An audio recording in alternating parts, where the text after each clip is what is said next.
दोस्तों इस वीडियो में आपको हम बीए 6 सेमेस्टर इंग्लिश के पेपर में आने वाले मोस्ट इम्पोर्टेंट क्वेश्चन आंसर बताने वाले हैं। बीए 6 सेमेस्टर की बात कर रहे हैं पेपर 1 की।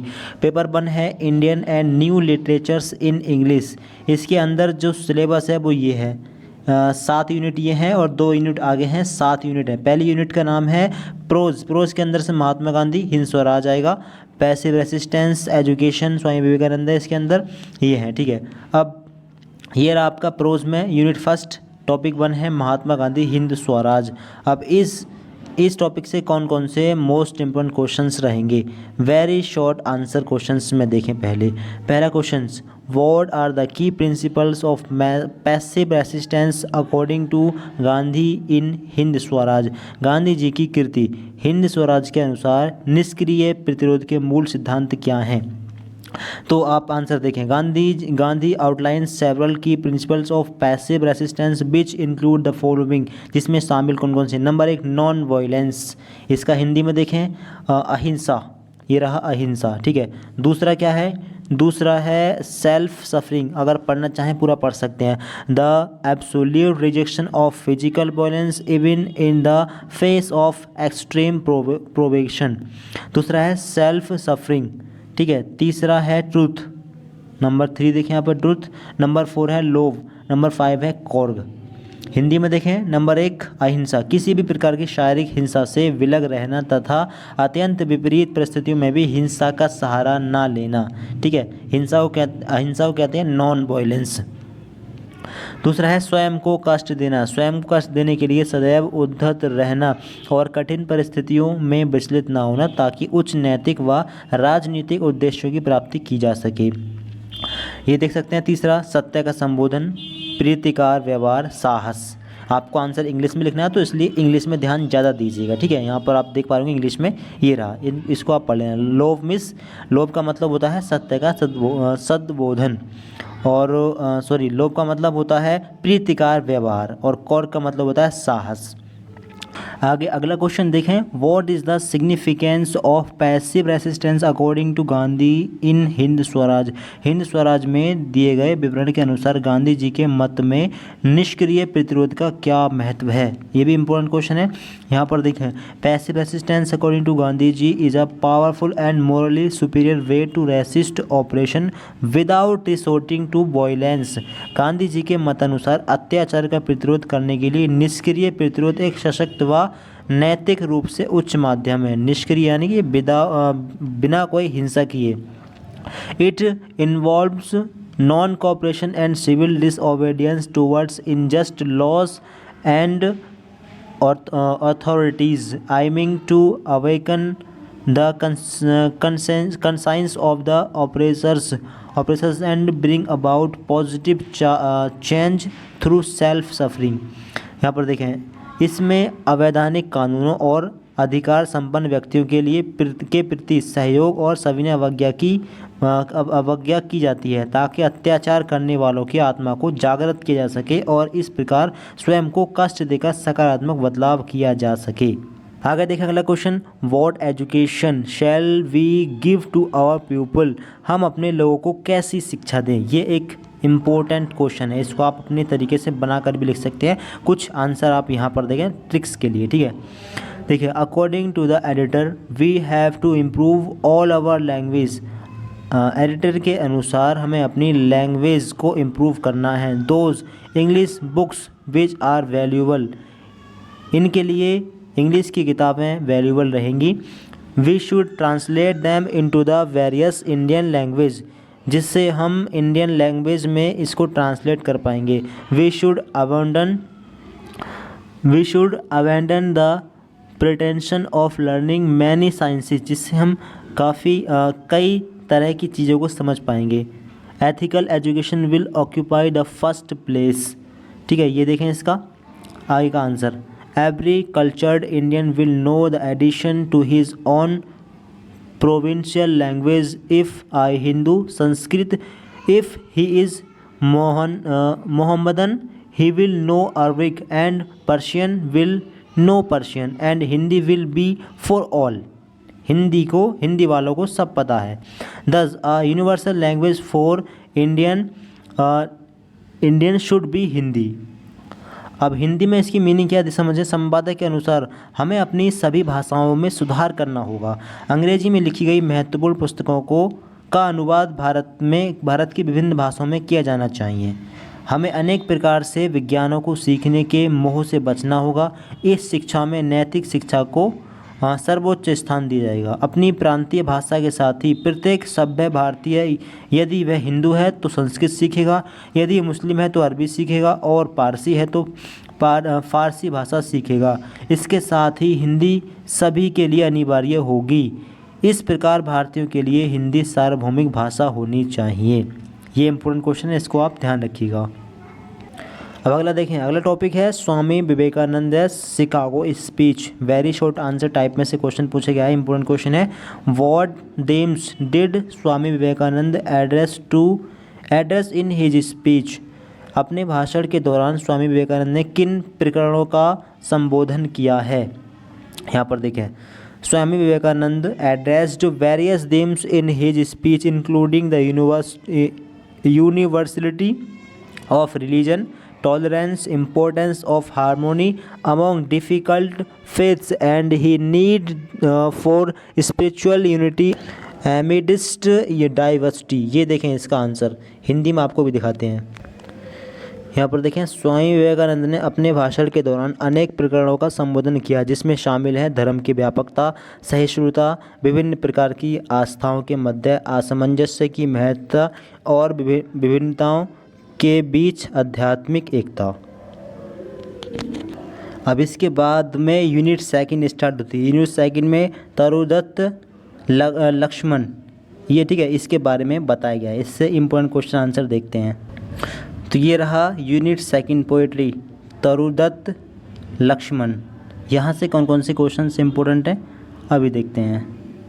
यहाँ पर देखें, very short answers. What is the central theme of the poem Lakshman. कविता लक्ष्मण का वर्ण विषय क्या है। The central theme of the poem Lakshman revolves around the selfless sacrifice and devotion of Lakshman towards his brother Rama in his epic Ramayan. कविता लक्ष्मण का मूल वर्ण विषय रामायण महाकाव्य के लक्ष्मण का अपने भाई राम के प्रति निस्वार्थ भाव से उत्सर्ग और समर्पण है। इम्पोर्टेंट क्वेश्चन है। अगला ये है, how does the poetess Lakshman's character in the poem. कवियत्री ने कविता में लक्ष्मण का चरित्र चित्रण किस प्रकार किया है। इसका आंसर देखें, the poetess portrays Lakshman's character as noble, selfless and devoted. She highlights the unwavering loyalty to Rama and his willingness to sacrifice his own desire for the sake of his brother's happiness and well-being।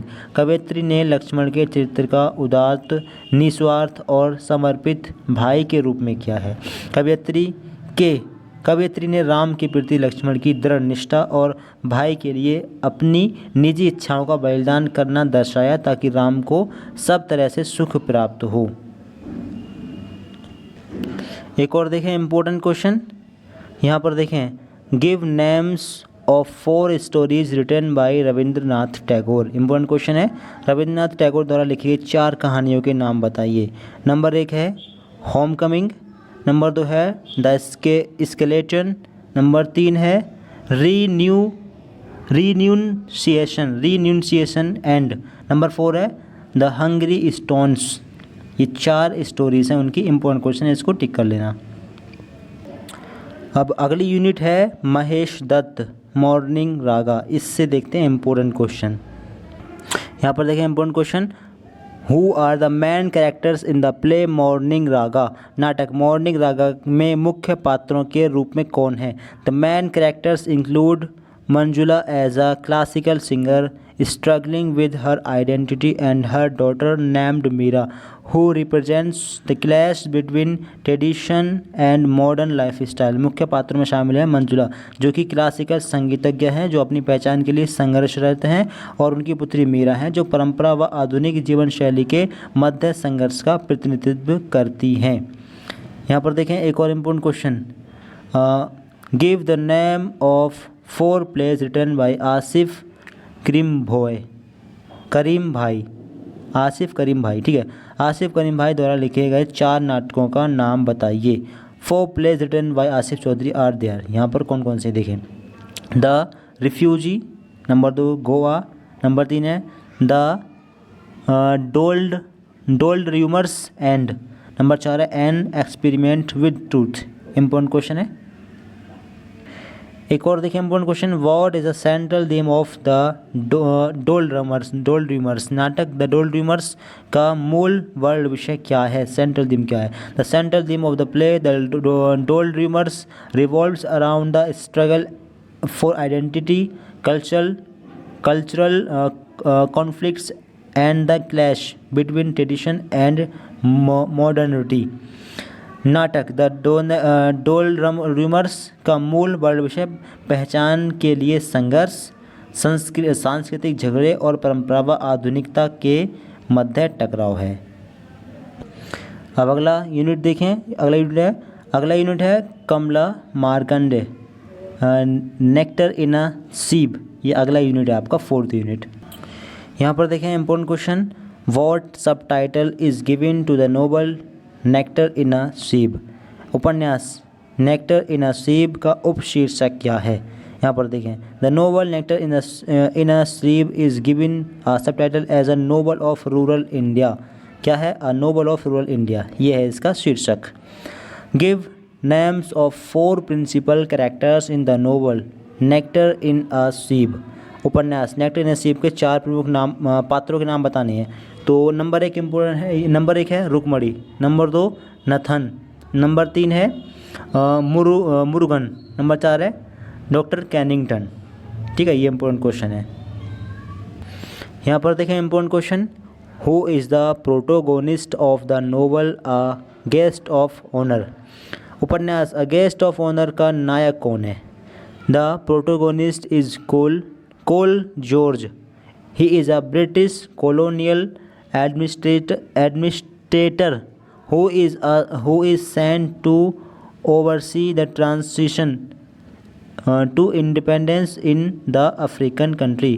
उपन्यास का नायक colonel George है। ठीक है, कोल मतलब colonel George है, जो British उपनिवेश का प्रशासक है, जिसको स्वतंत्र किए जाने के समय एक अफ्रीकी देश में सत्ता हस्तांतरण की देखरेख के लिए भेजा गया था। ये क्वेश्चन इम्पोर्टेंट है। अगला देखें unit 5, Franz Fanon, black skin white mask. ये है अगला यूनिट। तो यहाँ से इम्पोर्टेंट क्वेश्चन देखें, discuss Nivedita Menon S exploration of the relationship between body and identity. काया और पहचान या निजता के अंतः संबंधों पर निवेदिता मेनन की गवेषणा का विवरण दीजिए।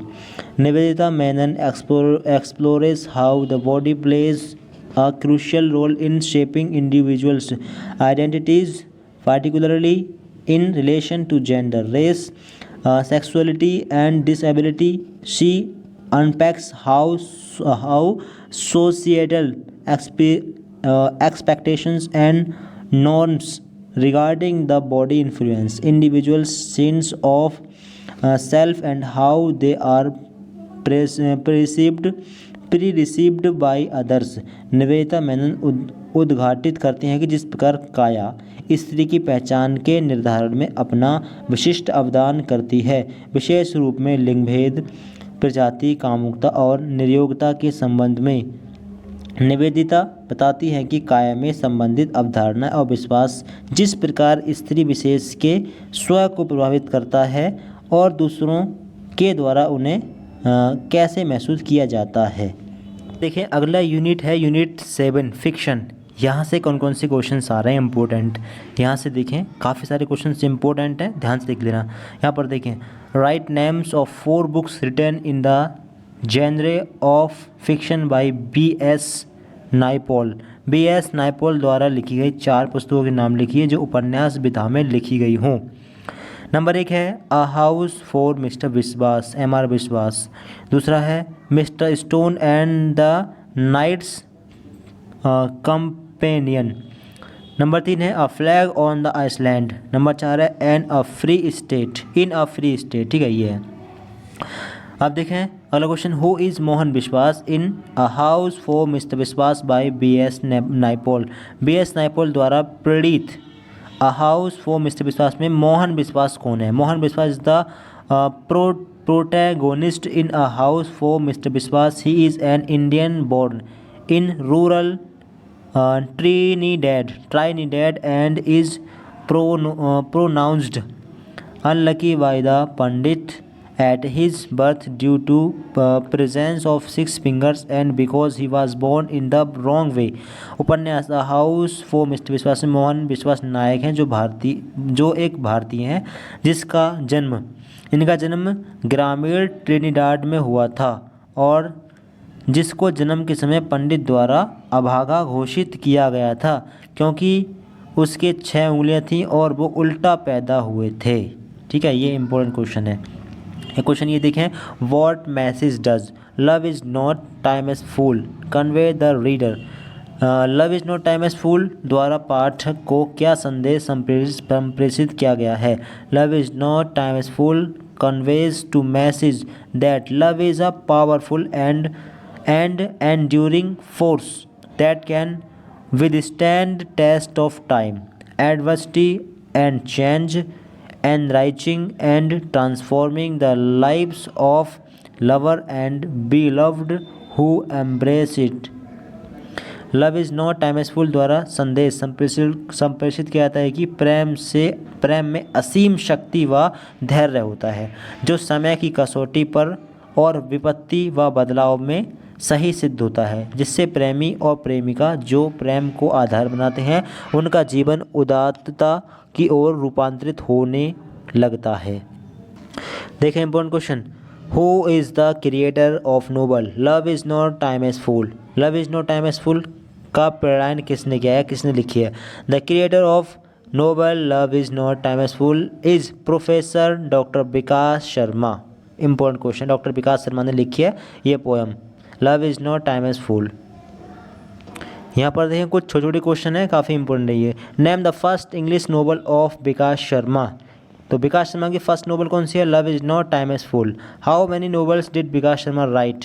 इन्होंने कितने नोवेल्स लिखे हैं? तो इन्होंने 9 नोवेल्स लिखे हैं। Why is Vikas Sharma called a novelist of pandemic period. Vikas Sharma को महामारी काल का उपन्यासकार क्यों कहा जाता है? When the outside world was quite distressed with the havoc creators due to the COVID pandemic, Vikas Sharma returned to create novels. Therefore,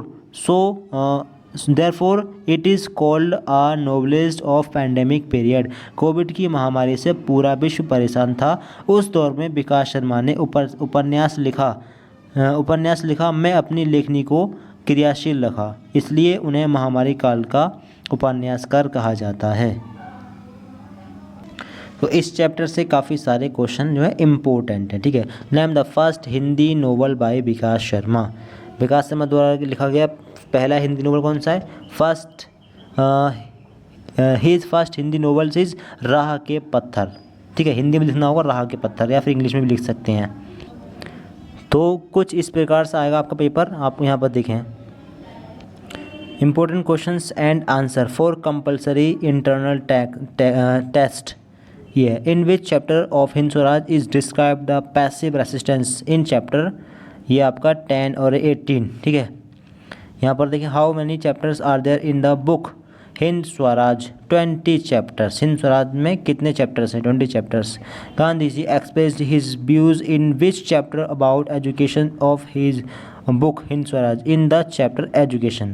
What does Gandhi say about passive resistance in his book Hind Swaraj? According to Gandhi ji, passive resistance is a powerful and morally superior way to resist oppression without resorting to violence। ये कुछ short questions हैं, इस तरह के questions आएंगे paper में। ठीक है, तो आई होप आप लोग समझ होंगे। इस तरह के क्वेश्चंस आपके एग्जाम में इंपॉर्टेंट है जो आपको बताए गए हैं। ठीक है, बाकी आपको किसी और सब्जेक्ट के most important question and answer चाहिए तो कमेंट बॉक्स में बता सकते हैं। ठीक है, इस वीडियो को दोस्तों को शेयर कर दें, चैनल को आप सब्सक्राइब कर लें और एक लाइक जरूर करिएगा। Thank you so much for watching this video.